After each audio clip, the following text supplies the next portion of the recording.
शराब माफिया ने नीति बनाई,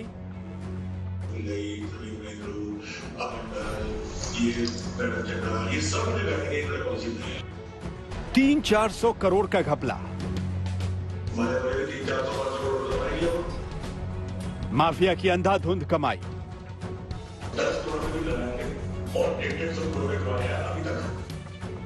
दिल्ली में नई शराब नीति बनाकर घोटाले के मामले में आम आदमी पार्टी सरकार के खिलाफ रोज नए सबूत पेश किए जा रहे हैं। बीजेपी की ओर से अब एक और स्टिंग जारी किया गया है, जिसमें दिल्ली की नई शराब नीति के जरिए हुए घोटाले के पर्दाफाश का दावा किया गया। पॉलिसी बनाने में तो सारा काम विजय नायक का था, संदीप नेहरू का था, अमन दलका था, मैडम चड्डा का था और एक अरुण पिल्लई नाम का ये जो अमन दलका और जो सुप्रीम इंडस्ट्री है मैडम चड्डा महादेव लिखर है और जो ये है क्या कहते हैं अरुण पिल्लई है बनाया कितना होगा अगर कोई बता ड्रग्स भी बेचे तो वही जगह कितना है 10 करोड़ में भी लगाए होंगे और 150 करोड़ में करवाए हैं अभी तक। इस स्टिंग वीडियो में जो शख्स खुलासे करते हुए दिख रहा है वो सीबीआई की एफआईआर के मुताबिक एक आरोपी है और इसका नाम अमित अरोड़ा है, जो खुद भी शराब कारोबारी है और इस धंधे की बारीकियां भी बता रहा है कि कैसे दिल्ली सरकार ने 4 शराब माफिया के फायदे के लिए नीति बनाई। इन्होंने क्या किया, सारी दुनिया को मार दिया और सिर्फ कुछ लोगों को जिंदा कर दिया। सारे रिटेलर पुराने मार दिए बेचारे, सारे लोगों को मार दिया। तो हाई लगी थी तो सारे चर्चा भी चल रही है। पहले एक बार सोचो, वो भी बता दूंगा। पहले एक बार सोचो, पहले 10 लाख रुपए का लाइसेंस था होलसेल का, इन्होंने 5 करोड़ कर दिया पूरे हिंदुस्तान में। पूरे हिंदुस्तान में कहीं दिखा 5 करोड़ लाइसेंस हो। क्यों कर दिया? ताकि छोटा प्लेयर रजिस्टर करें।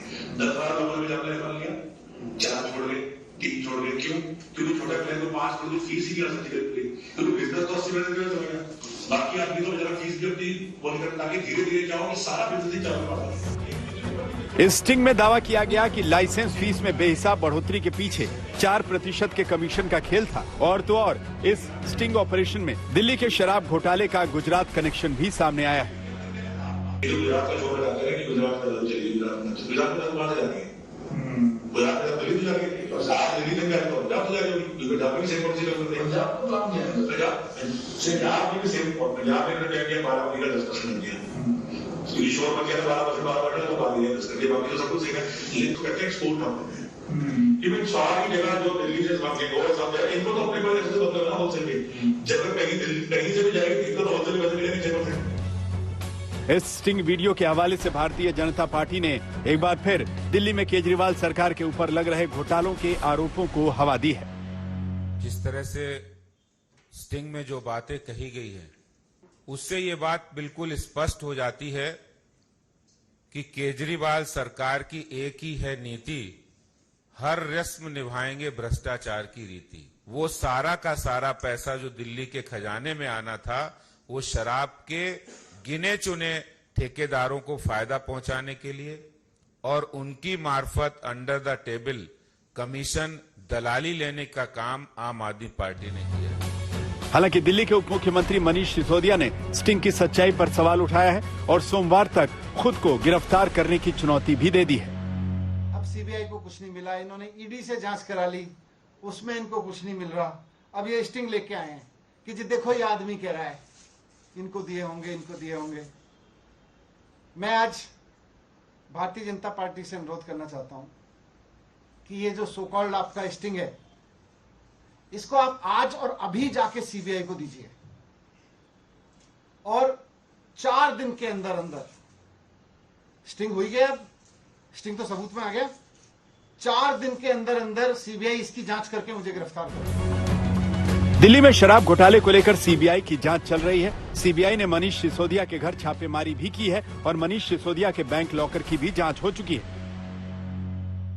देखिए, एफआईआर बनाती है भारतीय जनता पार्टी की सीबीआई, वो किसका भी नाम डालती है।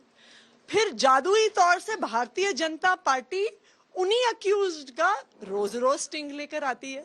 तो देखिए, पूरा देश देख रहा है कि ये भारतीय जनता पार्टी द्वारा प्रायोजित तमाशा है।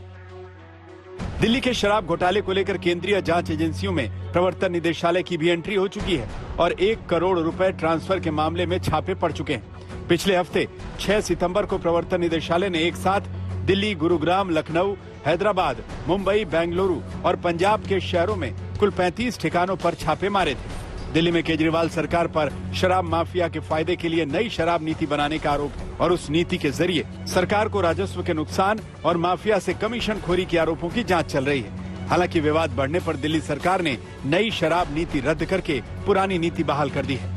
अमित भारद्वाज, दिल्ली, आज तक।